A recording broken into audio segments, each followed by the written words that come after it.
Hey, how's it going, everyone? Justin again. As always, thanks for watching my channel. Welcome back. Today we're talking about 7 ways that you can stay organized as a mechanic in the repair field.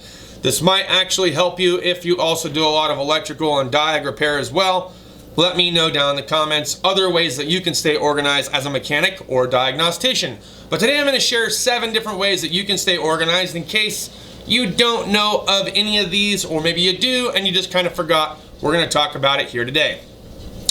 First one up, kind of an old school method, but everyone knows about it. Ziploc bags. They're usually cheap, found in the house, easily and accessible.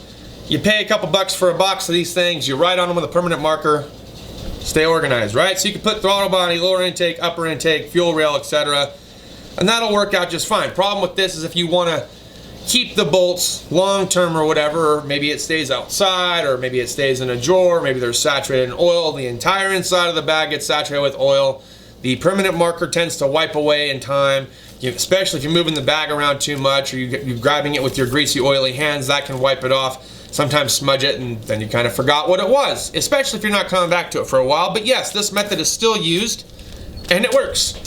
Alright, method number 2, which is probably the more common method, though it can be costly depending on how you go about collecting these, but you can always get little tiny magnetic trays. Now this is a really tiny magnetic tray. This is actually from my little hobby project that I'm building over here, the little Jeep SCX-10, but they make bigger versions of this. And you can collect them sometimes for about 10 bucks a piece off the tool truck. You can get them for free, sometimes from Harbor Freight, though the magnets like to fall off quite a bit. I recommend picking up some, where is it? Aha. Some of their epoxy, because you will run into situations where if you drop one of these, the magnet pops off because they're not held on with too much glue. You put some epoxy on here, or some JB Weld, stick it on there, let it cure for the day, and then next thing you know, it's on there to stay. So there's a little trick for you when it comes to magnetic trays. But why I like this style of organizing, though, is I can take my permanent marker and I can write on the inside. Fuel rail, throttle body, upper intake, lower intake, bell housing, torque converter, etc., etc., and I can collect them all up on top of my service card or on the sides of the lift, or around the cowl or sides of the quarter panels and whatnot, and it just works out well, especially if I'm planning on getting that car done the same exact day. It's a great way of staying organized. Then I can take some brake cleaner, give it a quick shot when I'm done, rinses right off, and I'm prepared for the next vehicle that I'm getting ready to work on. So that's the second way, and pretty much the most common way from what I've seen in the automotive industry. Now, something that's a little bit not so common, but a really good idea, and I don't have any exactly here with me, but I found a close substitute. I saw a master tech who rebuilt transmissions use yogurt cups, but you can use little tiny cups like this. Yogurt cups just happen to be free, especially if you like eating yogurt and things like that. You can get some yogurt cups, and that might even work for you too if you have some soup cans and whatnot. Get some soup cans, throw some nuts and bolts in there, kind of collect it. But cups do work. You can write on the inside, same thing, spray it with brake clean, you can reuse it. Works great. The third thing that I've seen, and this was a few years back that I saw this, that old muffin tins or pie tins, the bigger ones. You can actually put little magnets on the bottom of this, similar to this, JB Weld or epoxy them to the bottom, and now you've got a magnetic tray with a little series of pockets that you can utilize to separate your nuts, bolts, and everything else with. So that would be number 3.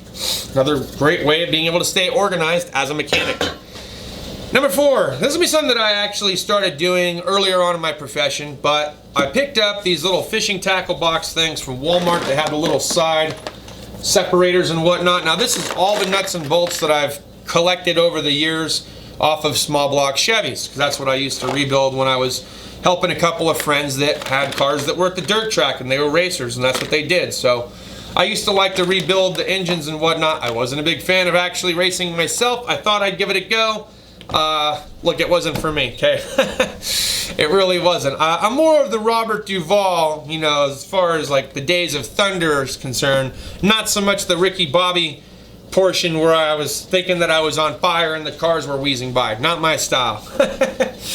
Any rate, that'll be number 4. Great way to stay organized. Even works great for electrical connectors and things like that, which you guys have probably seen if you've seen any of the toolbox tours or reviews that I've done.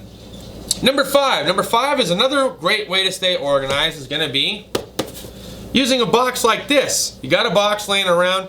You can utilize the box for small components, throttle body, maybe the lower intake or fuel rail or something like that, something you don't want to have laying on the ground that you can cover back up if absolutely necessary. That works great too. So you might consider having an old box laying around that you can organize certain things in. Maybe you're trying to organize the fuel injectors, or maybe you decide to take a pin and jab holes in the top of it. So that way you could put all your push rods in order, or your valves in order if you're getting ready to lap valves or anything like that. Boxes, cardboard boxes are just a great way of being able to stay organized as a mechanic. So that'd be number 5 now. Is that 5 that we've covered? Let me review. 1, 2, 3, 4, 5. Yeah, that's 5. So the 6th way that you can stay organized as a mechanic is what's known as a party line. Now I kind of heard this, and I didn't call it a party line necessarily the first time that I had seen it. Actually, I had been doing it for a while, but I never referred to it as that until I actually saw Astral from Astral Auto Repair. But he has what's called a parting line, and in this parting line, he puts everything in order from front to back, left to right, etc., of however it is that he needs to stay organized and remember where these components go as he's taking them off in order, and then he just kind of goes back in reverse order as he's putting it all back on. Really great idea for those of you that are trying to stay organized as mechanics. Number 7, a little bit more unconventional, but it works, okay? If you're working outside the house or even in a garage and you don't have access to all this, maybe you got a couple of bags, you can also take the nuts and bolts and you can actually thread them back into certain areas as long as that's not going to hinder you from removing the component. Example would be like a battery hold down tray. If you remove that, but you can thread the little tiny bolts back into where the tray would mount, you can do that. If you're removing the radiator, you can thumb the bolts back in that hold the shroud in, or that hold the core support in, or whatever, you know, when you get done removing certain things. If you have to remove like the upper intake, sometimes the bolts stay there because of the grommets, or the rubber grommets that it has, so you can just pick it up and collect it and set off to the side.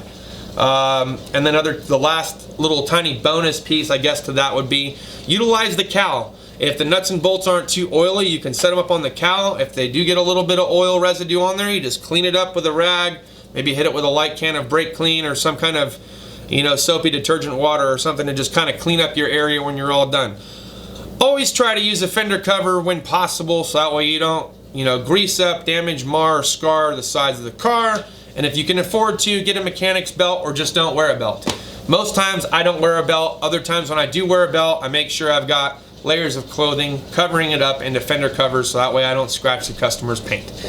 That's just a little bonus piece of information. I know it's completely irrelevant to what it is that we're currently talking about today, but that's all I got for this video. I hope it helped you guys, or at least gave you guys some ideas of how you can stay organized as a mechanic in the R&R world or in the heavy line world, depending on where you're at.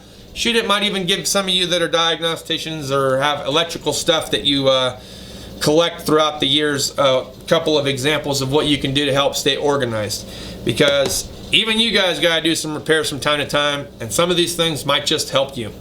That's all I got for this video, guys. Thanks as always for watching. We'll see you next time. Doses.